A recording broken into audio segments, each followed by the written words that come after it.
Hi, this is Bob from the Steelworks Media channel, and today I'd like to talk to you about color of law. And part of the problem with color of law is our federal government's misunderstanding of it. So I'd like to read it to you and then get comments, concerning how you perceive this to be. But first, if you could, I'd like you to like and subscribe to my channel. We're going to be doing a lot of content like this. Um, so to begin, it's deprivation of rights under color of law. Section 242, Title 18 makes it a crime for a person acting under color of law to willingly deprive a person of a right or privilege protected by the Constitution or laws of the United States.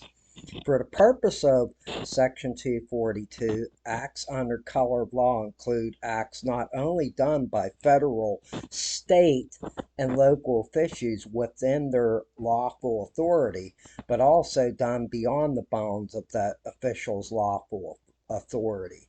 If these acts are done while the official is purporting or pretending to act in the performance of his or her official duties, persons acting under color of law within the meaning of this statute include police officers, prison guards, and other law enforcement officers, as well as judges, care providers in public health facilities, and others who are acting as public officials. It is not necessary that the crime be motivated by animus towards race, color, religion, sex, handicap, familiar status, or natural origin of the victim.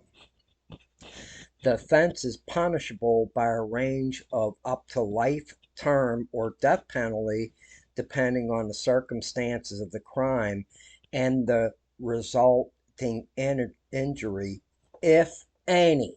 Okay, now when you see that if any, I would take that to mean that just by violating you of a constitutional right would make them in violation of this if they're like a judge or a police officer, like in the case I'm kind of talking about. But just period, it doesn't say you have to be injured. It says if any.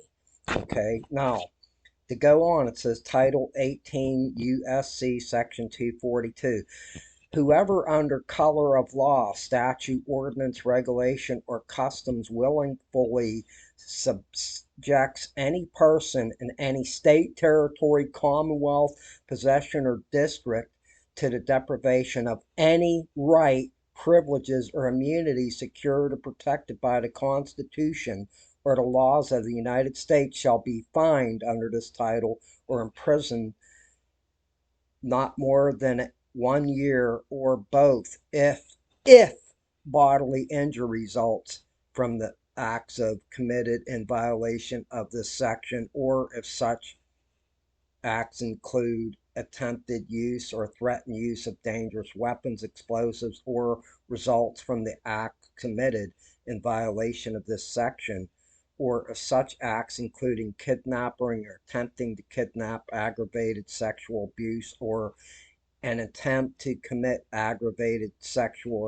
assault, or an attempt to kill shall be fined under this title or imprisoned for any term of years or for life or both, or may be sentenced to death in the case of a more severe case.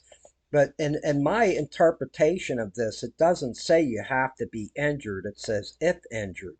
However, back in, I do believe it was 2019, William Barr, appointed by Donald Trump, and also claimed that I was not abused because I was not beaten.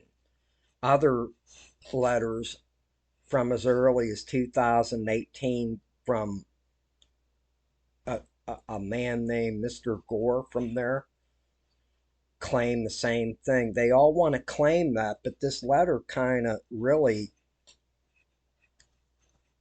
doesn't say you have to be injured. So I'd like your take on that if you could, and put forth and leave in the comments. And again, we're going to be discussing some further incidents regarding this matter. If you could, I'd appreciate it if you'd leave a comment, and please like and subscribe.